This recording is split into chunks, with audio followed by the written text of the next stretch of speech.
ఆలోచించే జగపతి బాబు గారు. మీ అందరి తరఫున ఆయన్ని ఇంటర్వ్యూకి సాదరంగా ఆహ్వానిస్తాను. నమస్తే జగపతి బాబు గారు. సాలిడ్గా ఇచ్చావుగా ఇంట్రొడక్షన్. మీకు అవసరం, మీకు అవసరం. ఫస్ట్ ఆఫ్ ఆల్ నేను పెద్ద హీరో ఎప్పుడు అవ్వలేదే. పెద్ద హీరో. You're big hero. ఇప్పుడు పెద్ద హీరోల్లో గ్రేడ్స్ ఉంటాయి, అది వేరే. But you are a hero in reckoning. Jagapathi Babu మీద సినిమాలు ఆడినాయి, జగపతి బాబు గురించి సినిమాలకు వచ్చారు, జగపతి బాబుని సెలబ్రేట్ చేసుకున్నారు. Jagapathi Babu is a wide spread sensation. మళ్ళీ సెకండ్ ఇన్నింగ్స్లో కూడా మీరు అంతే క్రియేట్ చేయగలరు. అలాంటి వాళ్ళు చాలా తక్కువ మంది ఇండియన్ సినిమా ఇండస్ట్రీలోనే తీసుకుంటే. ఏదో మామూలు క్యారెక్టర్లు చేసుకోవడం వేరు, ఒక ఏజ్ వచ్చాక, ఒక స్టేజ్ వచ్చాక. But you are not like that. మీ గురించి క్యారెక్టర్లు రాస్తున్నారు, మీరు ఉండాలని కోరుకుంటున్నారు. తక్కువ రాస్తున్నారు నాకు ఇద్దరు, ఇంకా రాయాలి. అంటే ఐ విష్, ఎందుకంటే పెద్ద ఇలాంటి సినిమా చేసినప్పుడు అనిపిస్తుంది, ఇట్లాంటి సినిమాలు చేసినప్పుడు ఎందుకు ఇంత ఓన్ చేసుకుంటాం, ఎందుకంత ప్రాణం పెడతాం. ఎక్కువ సినిమాల్లో సెట్ ప్రాపర్టీ కావాలి, ఒక ఫిగర్ కావాలి, ఒక రెస్పెక్టబుల్ ఫిగరు, ఒక రిచ్ లుకింగ్ ఫిగరు. అవి అట్ట కాకుండా సినిమాకి పనికొచ్చే క్యారెక్టర్, ఓ పిల్లర్ అనేది రేర్గా వస్తాయి ఛాన్సెస్. అదే అంటా నేను. ఇప్పుడు దాదాపు 80-90 సినిమాలు అయిపోయినాయి సెకండ్ ఇన్నింగ్స్. అవును. దాంట్లో నాకు గుర్తుండే 6 అంటే 6% కూడా లేదు జాబ్ సాటిస్ఫాక్షన్ ఇచ్చి. అది పెద్ద ఒకటి వీటిల్లో. పెద్ద ఇలాంటి అంటే నేను ఎందుకు ఇంత కాన్ఫిడెంట్గా చెప్తున్నానంటే ఐఎమ్ డైరెక్టర్స్ ఆర్టిస్ట్. డైరెక్టర్ని బట్టి నేను చేస్తా పర్ఫార్మెన్స్. డైరెక్టర్ల విషయం ఉంటేనే నాలో విషయం బయటకు వస్తుంది. అది ఎవరికైనా కామన్ కదా సార్. లేదు, కొంతమంది ఇది on their own method acting ఉంటుంది, రకరకాలు ఉంటాయి. బట్ నేను purely dependent on the directors ice. కళ్ళల్లో చూస్తే తనకి ఏం కావాలో తెలిసిపోతుంది మనకి. యాక్టింగ్ చెప్పవసరం, ఎట్ట చేయాలి ఏం కావాలనేది అర్థమయ్యేలా చేయగలిగింది గుడ్ స్క్రిప్ట్స్, గుడ్ డైరెక్టర్స్ నుంచే వస్తుంది అది. సో అట్టండి I'm hoping for better films. అందుకని కొంచెం స్లోగా చేస్తాను ఆ సినిమా. ఇంకా బెటర్ ఫిల్మ్స్ వస్తాయి. ఎస్పెషల్లీ ఇప్పుడు పెద్ద అనేది all directors in India will watch. Every director will watch it. అంటే ఇప్పుడు జగపతి బాబుని ఎట్టయినా మోల్డ్ చేసుకోవచ్చు అనేది నాకు పెద్ద క్రియేట్ చేసింది, బుచ్చి క్రియేట్ చేశాడు. కొంచెం అటు ఇటు మార్చగలిగితే గుర్తుపట్టలేము అనే స్టేజ్కి తీసుకెళ్ళాడు బుచ్చి. సో అది నాకు ఇప్పుడు ప్లస్ పాయింట్. ఇప్పుడు అదే నా హోప్ నెక్స్ట్ సినిమాలకి, next future better bigger directors and all big films, big people. అంటే good directors, not big people, small people, good directors. అదే రెకనింగ్ డైరెక్టర్స్ ఎవరైతే who are known for making big films, correct, gigantic films. ఇప్పుడు మీరు అసలు ఇదేమీ అతిశయోక్తి కాదు, నా రివ్యూలో నేను చెప్పాను. నేను ట్రైలర్లో కూడా మీ క్యారెక్టర్ నేను పోల్చలేకపోయానండి. విత్ డ్యూ రిగార్డ్స్ మిమ్మల్ని పోల్చలేదు నేను. మామూలుగా అలాంటి క్యారెక్టర్ ఎవరో జూనియర్ ఆర్టిస్ట్ ఎవరో మాట్లాడతారు అన్నట్టుగానే నేను చూసాను.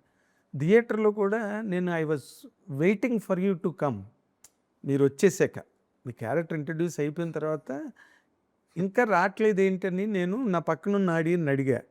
జగపతి బాబు క్యారెక్టర్ ఇంకా రాలేదు కదా, ఏంటి అసలు ఇంతవరకు జగపతి బాబు రాలేదేంటి అన్న. అంటే ఇప్పుడు వచ్చిందంతా జగపతి బాబు నిండేనండి నా పక్కన. No it's a truth. చాలా మంది పోల్చలేపారు మిమ్మల్ని, చాలా మంది పోల్చలేపారు. You are looking like a, అంటే అంత రఫియన్ లుక్ తీసుకురావడం కష్టం. మీరు కోఆపరేట్ చేయాలి, డైరెక్టర్ ఆర్టికులేట్ చేయాలి, కన్సీవ్ చేయాలి ఆ లుక్, మీరు అసలు యాక్సెప్ట్ చేయాలి ఆ లుక్ తెచ్చుకోవడానికి. వాట్ వాజ్ యువర్ జర్నీ ఆ యాంగిల్లో చెప్పాలంటే ఏం చెప్తారు సార్? త్రూఅవుట్ ఈ 2.5 years లెంగ్త్ ఆఫ్ ద ఫిల్మ్ని అంత డ్యూరేషన్ మనం పక్కన పెడితే, అది ఆ సినిమాకి వెళ్ళినప్పుడు మాత్రం అప్పల్ సూరి, నేను జగపతి బాబుని ఫీల్ అవ్వాలి. అది నా కెరియర్లో నేను ప్రాబబ్లీ 4-5 సార్లు ఫీల్ అయ్యి ఉంటాను అంతే, అంతకంటే ఫీల్ అవ్వాలి. అంత అంటే ఐ బికేమ్ దట్. ఇప్పుడు ఆ గెటప్ వేసిన తర్వాత అన్నం తినలేను, ఏం తినలేను, తాగడం కూడా స్ట్రాతో కొంచెం కొంచెం కొంచెం పీల్చుకోవాలి ఏదైనా. బట్ ఆకలి కూడా లేదు నాకు, అంటే ఆకలి తీర్చేసింది క్యారెక్టర్ అది. సో అది అప్పల్ సూరి అట్లా ఉండగలిగా. అది దానివల్ల అడ్వాంటేజ్ ఏమైంది, ఎవరు అడిగారంటే బుచ్చిని, ఏంటి ఇంత బక్కగా ఉన్నాడు, ఇంత అప్పల్ సూరిలాగా ఉన్నాడు, ఇలా కుంగిపోయాడు ఏంటని. ఎందుకు కుంగిపోను, భోజనం లేస్తే లేదు అండ్ మేకప్ అదరగొట్టేశాడు రషీద్. సో అది ఆల్ దీస్ రీజన్స్. సో అది ఓన్ చేయటం వల్ల జరిగింది అది. సో అందుకనే ఇప్పుడు ఏ సినిమా చేస్తున్నా నేను ఇది కాదులే అనేవాడిని, ఇది కాదులే పెద్దది చూడండి అనేవాడిని, అంత కాన్ఫిడెంట్గా ఉండేవాడిని. Okay. That is a pride I can take. అంటే మీరు యాక్సెప్ట్ చేసారా ఆ గెటప్ అవన్నీ అసలు పూర్తిగా? చెప్పగానే ఆ, చెప్పగానే వాళ్ళు నువ్వెలా ఊహించావయ్యా నన్నిట్ట, ఆ, వాళ్ళ ఎలా అదే డైరెక్టర్ నేను ఎప్పుడు ఇచ్చే క్రెడిట్. వాళ్ళ విజన్ వాళ్ళ కనబడేది మాకు కనపడదు, వాళ్ళ కళ్ళు వాళ్ళ లుక్ వేరు, వాళ్ళు చూసే చూపు వాళ్ళ వేరు, విజన్ వేరు. ఆ విజన్ వేరు. అసలు నేను ఎలా వచ్చాను పిక్చర్లోకి, నీ థాట్లోకి ఎలా వచ్చాను నేను అనేది నాకు సర్ప్రైజే. కానీ చూడగానే I knew it is my character, I knew it was me, I felt Appal Suri immediately. Um, first ఇక్కడే ఫోటోషూట్ ఇక్కడే చేసాం. ఫస్ట్ స్టిల్ నుంచే గెటప్ వేయగానే స్టిల్కి వెళ్ళే ముందే నేను అప్పల్ సూరిగానే వెళ్ళిపోయాను. ఆ ఫస్ట్ స్టిల్కే అందరం ఫిక్స్ అయిపోయాం, వచ్చేసాడు అప్పల్ సూరి. కానీ అంటే ఇప్పుడు మీరు ఇందాక నుంచి మీరు అంటున్న మాటలో ఒక 5-6 క్యారెక్టర్లు, ఒక 5-6 సినిమాలు గుర్తుండిపోయేవి. అవును, అందులో జగపతి బాబు లాగే ఉన్నాడు. అవును, ఇందులో అసలు జగపతి బాబు లేడు. అవును. it was. ఫస్ట్ షాట్ నుంచి ఇన్నాళ్ళు బట్టి మిమ్మల్ని right from your first film తెలిసిన మనిషి నేను సింహస్వప్నం నుంచి మీ ట్రాన్స్ఫర్మేషన్స్ అన్నీ చూశాను నేను. But I could not make out. So ఆ loss of your own image మీకేం ఇబ్బంది అనిపించలేదా? జగపతి బాబు కనిపించట్లేదు, అప్పల్ సూరి మాత్రమే క్యారెక్టర్ మాత్రమే కనిపిస్తున్నది, నా ఐడెంటిటీ మిస్ అవుతున్నది ఇక్కడ అన్న ఫీలింగ్ లేని రాలేదా మీకు? అరే లాస్ ఏంటి, అదే కదా ప్లస్. అదే ప్లస్ అయింది అనుకోండి. లేదు అయ్యింది కాదు, అది ప్లస్సే. ఇప్పుడు అప్పల్ సూరి అందగాడు కాదు, ఏమీ కాదు, హ్యాండ్సమ్ కాదు, అట్లాంటిది ఏమీ లేదు. బట్ హీఎస్ అంటే క్యారెక్టర్లో అందం. ఆ క్యారెక్టర్ రావటమే అదృష్టం. లాస్ ఎలా ఉంటుంది అంటే అటువంటి క్యారెక్టర్లు వెరీ రేర్లీ వస్తాయి ఆర్టిస్ట్కి. అదేలే. ఎందుకంటే మనం జనరల్గా మన ఇండస్ట్రీ హీరో డ్రివెన్, ఎక్కువ హీరో మీద వెళ్ళిపోతాయి. క్యారెక్టర్స్ రాయటం, క్యారెక్టర్స్ గురించి ఆలోచించడం తక్కువ. ఆ తక్కువలో ఉన్నప్పుడు ఇది కీ క్యారెక్టర్ అయిపోయి ఆ చరణ్ ఒప్పుకోవడం కూడా ఇవన్నీ వీళ్ళ గొప్పతనాలు వీళ్ళందరూ. అందుకనే ఈ జనరేషన్ హీరోస్ అందరూ కూడా ఓపెన్, అసలు ఎవరికి భయం అయ్యే ఇన్సెక్యూరిటీ లేదు. అది insecurity. They are not worried. వాళ్ళు ఆయన చేసుకునే పని ఆయన చేసుకుంటాడు. ఇప్పుడు మన పని మనం చేసుకుంటాం, మనమే వాళ్ళే అనే దీంట్లో ఉన్నారు, which is a good thing. Yes. ఓ షార్ట్లో చరణ్ ఏదో నడిచెళ్ళే షార్ట్లో ఏదో ఉంది, చాలా అన్ఎక్స్పెక్టెడ్గా నేను ఏదో వేరే మూడ్లో నేను వెళ్ళిపోతున్నాను, తను వచ్చి షార్ట్లో నాకు చెప్పకుండా ఏదో నన్ను కెలికాడు వచ్చి, ఏదో కొట్టి అరే ఏదో రే సూరిగా ఏదో చెప్తున్నాడు. నేను తను చూసిన విధానం, తను పట్టించుకోని విధానం చెప్పాడు. సార్ కనపడుతున్నారండి, అప్పల్ సూరి కనపడ్డాడండి అంటే అది ఆర్గానిక్గా జరిగిపోయిన షాట్ అది. సో అంత ఇప్పుడు if I could impress Charan and if you could express that openly, it is the complement. That means రోజు రోజుకి కాన్ఫిడెన్స్ పెరుగుతూ ఉంది క్యారెక్టర్ మీద. కరెక్ట్. అదే ఆ లొకేషన్లో మీ రియాక్షన్స్ బట్టి అర్థమైపోతుంది కదా అందరూ. రియాక్షన్ నేను అప్పల్ సూరినే, అదే ఎవడో దగ్గరికి కూడా వచ్చేవాడు కాదు. అప్పల్ సూరిని దూరంగా రెస్పెక్టబుల్గా చూశారు తప్ప అసలు గుర్తుపట్టలేదు. తెలిసిన వాళ్ళు కూడా నిజంగానే సెట్కి వచ్చి జగపతి బాబు ఎక్కడ అని అడిగిన వాళ్ళు ఉన్నారు.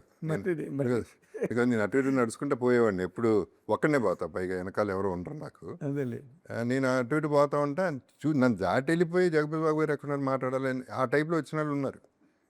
అదే ఇందాక చూసామండి మీరా అంట అట్టా. అది that is a pride of the career, pride point of the career. Pride of the career, right point. అలాగా మీరు చెప్పిన సందర్భం నేను గతంలో చరిత్రలో చదువుకున్నది ఏదైనా ఉంటే ఎన్టీ రామారావు గురించి నేను చదివాను. భీష్మ సినిమాలో రామారావుని గెటప్ వేసి అక్కడ కూర్చోబెడితే రామారావు ఇంకా వస్తారు షూటింగ్కి, కార్లో దిగుతారని చూస్తున్నారంట అందరూ. సో మిగతా అన్ని సినిమాల్లో పోల్స్గా ఇంక్లూడింగ్ పుష్ప 2 గుర్తుపట్టచ్చు, దీంట్లో అసలు గుర్తుపట్టలేదు. అదే ఇందాక నేను అడిగిన క్వశ్చన్ అదే బాబు. అంటే కొంతమంది అసలు మా ఐడెంటిటీ లేదు, జగపతి బాబు అసలు కనిపించట్లేదు, పిఎల్ నారాయణ లాగా ఉన్నాడు. పూర్వం రోజుల్లో అయితే పిఎల్ నారాయణ గారు చేసే క్యారెక్టర్ అది ఇన్ జనరల్గా అయితే, ఒక నిస్సహాయ స్థితిలో ఉన్న మనిషి. బట్ జగపతి బాబు కనిపించలేదు అన్నది ఎక్కడ మీరు ఫీల్ అవ్వలేదు. అది that is your greatness. No ఎందుకు కనిపించాలి, నేను ఎందుకు కనిపించాలి, క్యారెక్టర్ కనిపించాలి. నేను రోజు కనిపిస్తున్నాగా, నా మొహం చూసి నాకే బోర్ పడుతుంది. కొత్తగా ఉంది ఇది. అన్ని సినిమాలు అంటే ఇప్పుడు కొన్ని సినిమాలు అడిగారు వేరే లుక్లు అగ్లీ లుక్స్ అడిగారు, నేను చేయనన్నా. ఇప్పుడు అప్పల సూర్య అందగాడని కాదు నేను చేసింది, అప్పల సూర్యలో క్యారెక్టరైజేషన్ ఉంది, ఒక అందం ఉంది. కథలో మెయిన్ క్యారెక్టర్ అండి. కథని ఒక తిప్పుతాడు కదా క్యారెక్టరు. తను ఎగ్జిట్ అవుతూ కథను మొదలెడతాడు అప్పల్ సూర్య. అవును అక్కడి నుంచి కదా హీరో స్ట్రగుల్ స్టార్ట్ అయ్యింది. అవును. కానీ అంటే నాకు తెలిసింది అడుగుతున్నాను సార్ మిమ్మల్ని. కొన్ని సీన్స్ మీరు యాక్ట్ చేసినవి ఎడిట్లో పోయాయంటగా? పోయినాయి ఆ? పోయినాయి కొన్ని సీన్స్ పోయినాయి. ఇక తప్పదు, ఇక లెంగ్త్ అదే లెంగ్త్, నేను అదే బుచ్చితో అన్న, లెంగ్త్ అనేది బాగుంటే లెంగ్త్ అవుతాయి, అది బాగోకపోతే లెంగ్త్ అవుతుంది. లెంగ్త్ అనే మాట వచ్చేది బాగోకపోతే, లాగ్ అన్నది అప్పుడు వస్తుంది. అప్పుడు వస్తుంది నచ్చపోతే. ఇది కథ అనేది అంటే నేను ఫీల్ అవుతున్నానని చెప్పాను అంతా ఓపెన్గా. నేనైతే ఫీల్ అయ్యాను. మంచి మంచి సీన్స్, మా ఇద్దరు బాండింగ్ ఇంకా స్ట్రెంగ్తన్ చేస్తేనే సెకండ్ హాఫ్ ఇంకా నిలుస్తుంది, డెప్త్ వస్తుంది అనేది నేను చెప్పాను. లేదు సార్ అది నిజమే, నేను యూట్యూబ్లో వదులుతాను అన్నాడు. But that is all. ఇది యూట్యూబ్ వరకు పరిమితం అనుకుందాం, ఊరుకుందాం, ఏం చేస్తాం. అదేలేండి. అది